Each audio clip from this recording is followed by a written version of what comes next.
Welcome back. Mike Eppel joins us now from the 680 Business Center. Mike, how are you? I'm good. Melissa, how are you doing? I'm terrific. Now, there's some action happening on the markets today.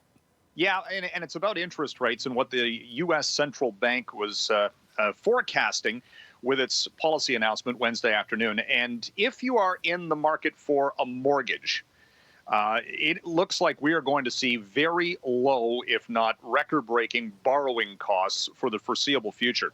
Now, we look at the U.S. Central Bank as a barometer because the Bank of Canada, they say they don't follow the lead of what's happening in the United States, but for the most part, all of the central banks kind of work in conjunction. Okay. And we're talking 2023, 3 years, or a little less from now, before we're going to start seeing interest rates, borrowing costs going up. Wow. Now, it's not going to affect your credit cards or anything of that nature. Okay. It's more for the mortgage market or something like that. So, we've already got some would say an overheated housing market. You've got interest rates this low. That's just going to keep fueling this in the certainly the short term. And but a good time to borrow if you need to. And how can they make that prediction for, almost 3 years down the road?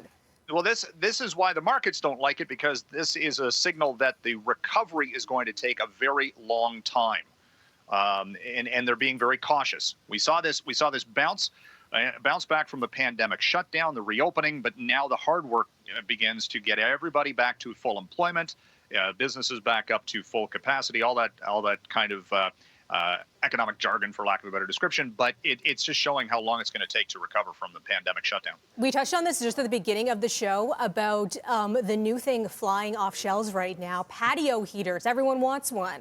Yeah, because we want to extend the summer. And this is the worries, specifically in the restaurant industry. They want to keep the patios open as long as they possibly can. So you've got the demand coming from restaurant operators. People just want to sit in their backyard for maybe a little bit longer than typical. That.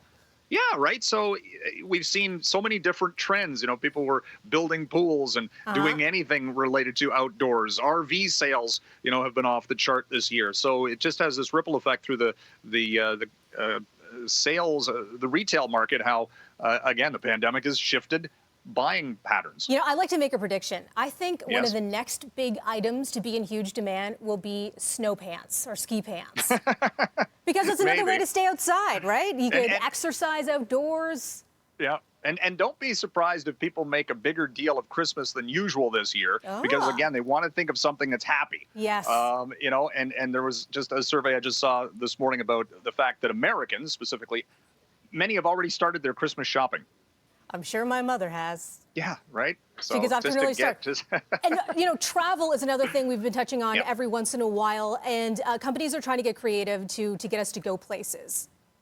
Yeah, and Air Canada's got this unlimited travel pass. It's 1 to 3 months. I think it starts at like $2,200, which would be the equivalent of flying from Toronto to Calgary or Toronto, Vancouver, something like 3 times to make it worthwhile.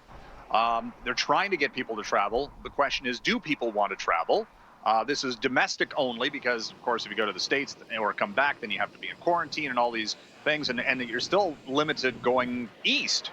The maritime provinces still have restrictions. So Air Canada is trying to do anything to boost its business, whether or not people actually take advantage of it. Maybe business travelers.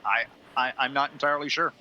And something else you wanted to talk about today, something about robots taking over? What's happening? Well, yeah, because this is not too creepy for 2020 at all. This company, a startup out of Japan called Telexistence. It's just got all sorts of, I don't know. It sounds too futuristic. Yeah. Anyway, Japanese convenience stores are operating, in some cases, 7-foot-tall robots that are basically connected. There you see it. Whoa. And you can use it to stock shelves that are higher than, like, up on the top level, and it's just. Can you imagine going in and look a little friendlier?